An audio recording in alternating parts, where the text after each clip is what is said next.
Hello and welcome to Lore of the Cards, the series that looks to find the lore hidden within your Hearthstone deck. We are on part 3 of our 5-part series on the latest Hearthstone adventure, Blackrock Mountain. We have already covered Blackrock Depths and the Molten Core, territory all held by Ragnaros, the mighty Fire Lord. Powerful as Ragnaros was, he was not powerful enough to control the entirety of the Blackrock Mountain, its spire eluding his grasp. The peak lay in the hands of one perhaps even more powerful than the weakened Ragnaros, Nefarian of the Black Dragonflight, and his servants, the Dark Horde. For the narrative of this wing, it makes more sense to begin with its final encounter, self-proclaimed war chief of the Dark Horde, Dalren Blackhand, more commonly known as Rend. Rend was born to violence. He was only a child at the time that the Orcs proclaimed war on the mystical Draenei, on their homeworld of Draenor. The war began when the demon Kil'jaeden manipulated the elder shaman Ner'Zhul into believing that the Draenei were enemies of the Orcs. When Ner'Zhul later discovered Kil'jaeden wanted the Draenei exterminated out of petty revenge, he tried to defy him. Kil'jaeden found a more than willing servant in Ner'Zhul's apprentice, gul'dan, who relished the chance to sell out his master for the promise of power. While he was a servant of Kil'jaeden, gul'dan was extremely cunning in his own right, devising schemes to make the Orcs an even more valuable tool to his demonic overlord, which further increased his influence too. One of these schemes was to combine the segmented clan structure of Orc society into a single glorious army, called the Horde. Through subtle trickery and manipulation, gul'dan was able to place who he wanted at the helm of the Horde. The force's first warchief was Blackhand the Destroyer, father to Rend. Blackhand was gul'dan's choice for several reasons. Firstly, he was a formidable warrior in his own right, and often touted as a tactical genius. This meant that all Orc clans held a lot of respect for this brutal, yet charismatic chieftain. Gul'dan also picked Blackhand for his more malevolent traits, his ego and lust for power. This meant he could be easily persuaded into doing anything if it fed either of these vices. Gul'dan knew his limitations. He did not have the legacy or the charisma to command the Horde directly, so used Blackhand as a puppet, and as long as Blackhand could see Gul'dan's decisions benefiting him, he was more than happy to be that puppet.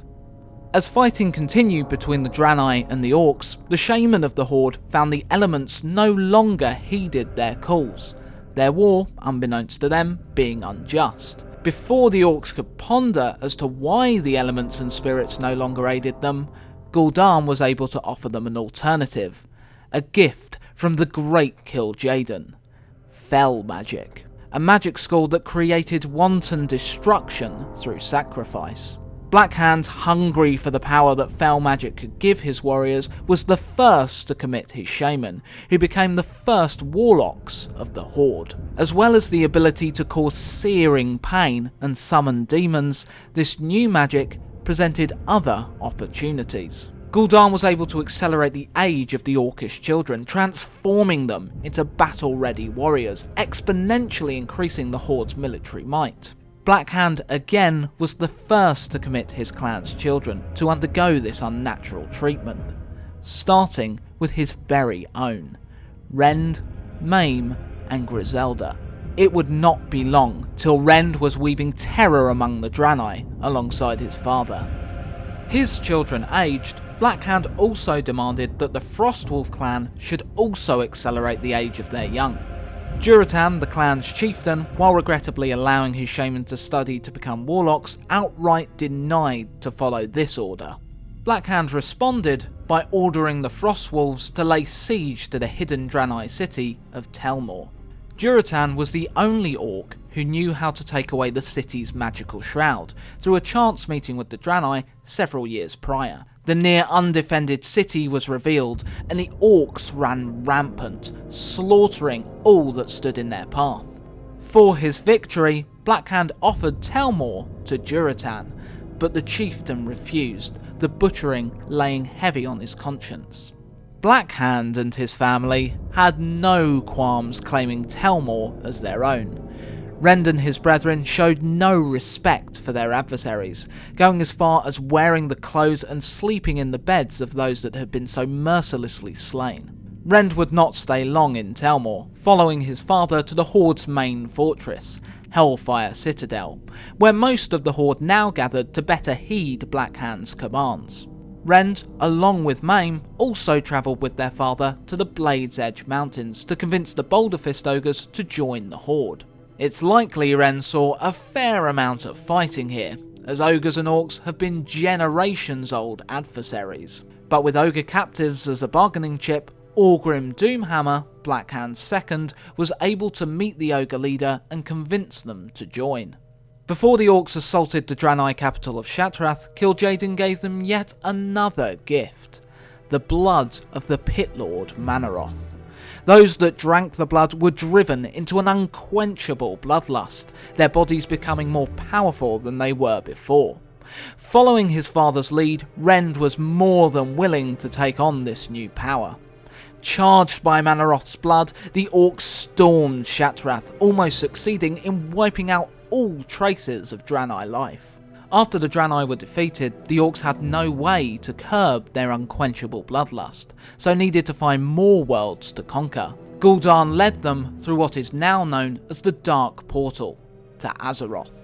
Here, the first war between orcs and humans began, the might of the Horde against the human kingdom of Stormwind. While Stormwind was the home of many battle-hardened warriors, the orcs were able to come out victorious, razing the capital to the ground, with the survivors hastily fleeing to the northern kingdom of Lordaeron.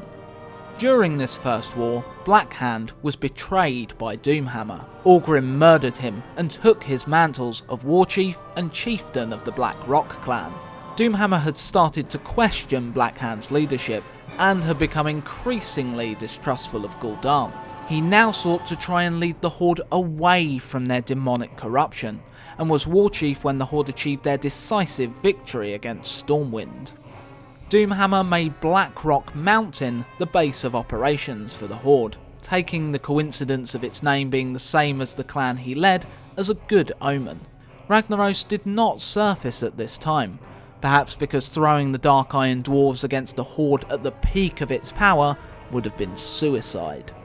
Understandably not wanting to remain in a clan that their father's murderer now ruled over, Rend and Maim set up their own clan, with those still loyal to the Blackhand line. Leading this new clan helped Rend and Maim cling on to a small portion of the power they had previously enjoyed, power which they believed was their birthright. To prove their loyalty to the brothers, members of the newly founded Blacktooth Grin clan were told to remove one of their own teeth. This new clan, with the Sons of Blackhand at its helm, started from nothing to become one of the strongest within the Horde. During what is known as the Second War, fought between the Orcish Horde and the Alliance, made up of humans, elves, gnomes and dwarves, Rend and Maim acted as lieutenants to their new warchief. The brothers would constantly question Doomhammer's orders, but would always follow them to the letter. Orgrim allowed the two their stubborn behaviour, as upsetting them meant upsetting the entire Blacktooth Grin. Despite despising their warchief, Rend and Maim were surprisingly loyal to him, and were relied upon for many key operations. To help combat the new allies of the humans, the orcs too needed to find allies upon Azeroth. It was Rend and the Blacktooth Grin that were instrumental in securing an alliance with the Forest Trolls. Zul'jin, leader of the Trolls who had previously refused an alliance with Doomhammer, had been captured by humans. Rend and Maim led the attack to free Zul'jin, and did so successfully, securing the aid of the Trolls. The brothers travelled with Zul'jin and laid siege to the elven kingdom of Quel'Thalas. The orcs once again were close to victory over their adversaries, and Doomhammer decided to launch a final attack on the human capital of Lordaeron. To Zul'jin's annoyance, Rend and the orc forces were called to partake in this battle, but before battle could be joined, Rend and Maim was sent on another mission. On the eve of the fight, Gul'dan, who Orgrim had kept alive for his mastery of magic, betrayed the Horde. He had harboured a deep resentment for Doomhammer for taking control of the Horde away from him, and now left his warchief to die in search of the tomb of Sargeras, a ruin said to hold artefacts of unfathomable power. Doomhammer valued honour amongst the Horde, and for this reason he had to make an example of Gul'dan and his clan. While most of the Horde attacked Lordaeron, Rend, Maim and the Black-Toothed Grin were sent to punish Gul'dan for his treachery. The Black-Toothed Grin found and fell upon Gul'dan's Stormreaver clan and his apprentice Cho'Gall's Twilight's Hammer clan, just outside the tomb of Sargeras. Rather than engage his enemies, Gul'dan fled into the tomb with a small band of warlocks, hungry for the power within. Rend and Maim slaughtered all those that stood in their path. Together, the two brothers defeated the powerful ogre mage Cho'Gall, slicing him across the chest in an X shape and leaving him to bleed out in the dirt. After killing almost all their opponents, Rend and Maim heard a blood-curdling scream echo out of the tomb of Sargeras. Assuming Gul'dan had died, quite rightly, the two brothers left the tomb well alone. While Rend and Maim were successful, the rest of the Horde were not. Without Orcish support at Quel'Thalas, the Trolls were beaten back, and without three major clans for the assault on Lordaeron, Doomhammer was also fighting a losing battle. Not only did Doomhammer lose, being driven back all the way to his base at the Blackrock Mountain, but the Alliance were now hounding the Orcs back to where they had come from, the Dark Portal. Determined not to lose the war, Rend and Maim made a stand at the Dark Portal, meeting the Alliance commander Turellion in battle. With the recent death of his mentor Anduin Lothar, Turellion was a force of unstoppable righteous rage. Rend and Maim had to retreat. They took what was left of the Blackrock clan and merged it into their Black-Toothed Grin clan.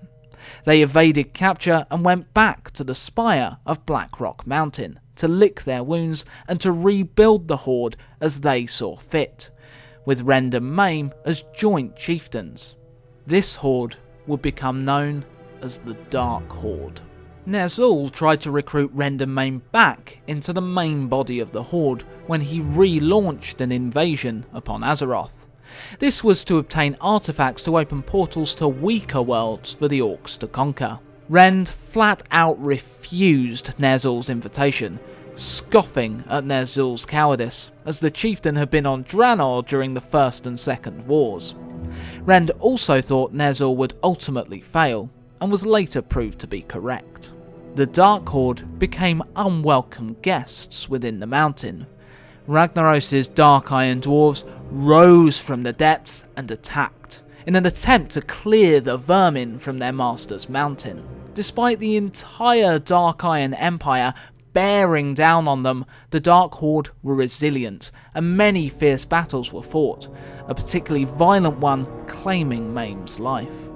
The Dark Irons pushed and pushed, and it seemed the Dark Horde would eventually fall, if not for Rend being able to procure an alliance that would save them. The Black Dragon Nefarian and his flight were happy to aid Rend in exchange for the servitude of the Dark Horde, and with the Black Dragon's help, Rend was able to establish a secure foothold in the Blackrock Spire.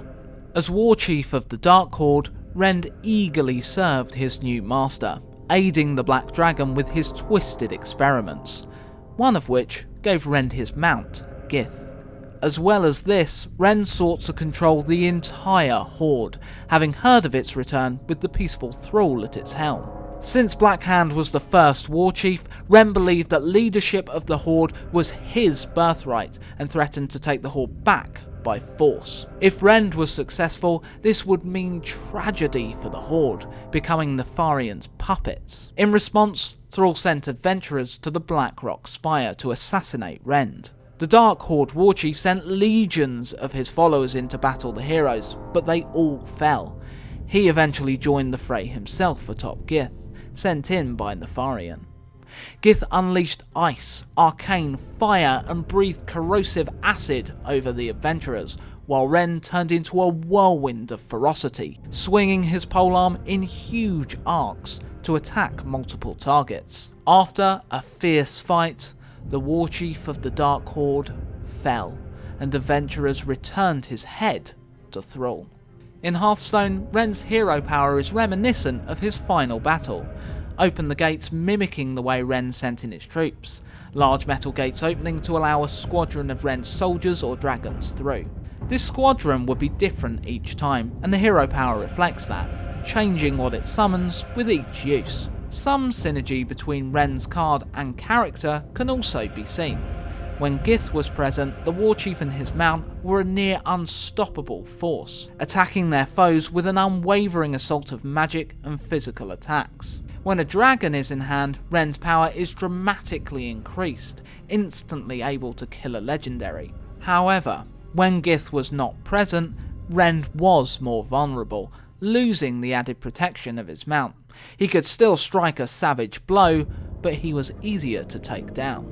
The Dark Horde was not only made up of Blackrock orcs, but also remnants of the trolls and ogres that were defeated in the final push against Lordaeron. The jungle troll Warmaster Vune was famed for his daring raids into Elven territory, getting a rush from the risks he took. The reason he remains in the Dark Horde is not through any loyalty to Ren or any belief in his mission, but because he sees the Dark Horde as an underdog. He lends the faction his keen strategic mind because he loves a challenge, overcoming insurmountable odds to become the victor, and his record with the elves has shown him to be very proficient at this. But it is not the troll element of the Dark Horde that is represented in the Hearthstone adventure. The Spirestone Ogres make an appearance. The Spirestone clan were formed after the Horde's defeat, at the end of the Second War, made up of the remaining ogres that survived. They form a large portion of Ren's army and inhabit the lower reaches of the Blackrock Spire.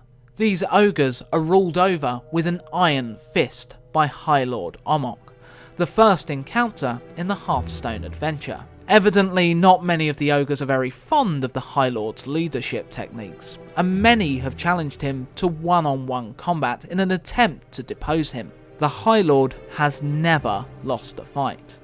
Perhaps even more shocking than this is that none of Omok's opponents have managed to land a single blow.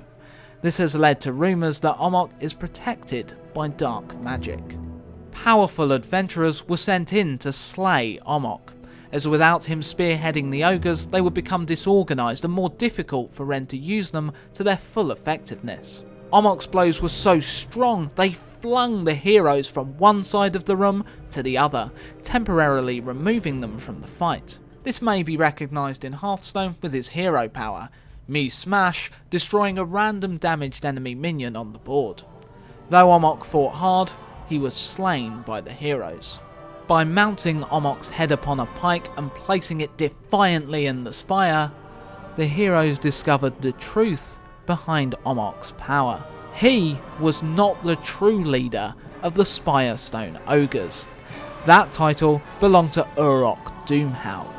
Doomhowl had intentionally made others believe Omok was the leader, which meant all attempts at leadership were directed at him. Urok was responsible for casting the spell on Omok that made him seem impossible to touch. With his servant dead, Urok and his bodyguard attacked the heroes, but they were able to cut him down. The second encounter in Hearthstone was actually the final boss in the upper Blackrock Spire dungeon, which he shared with Rend.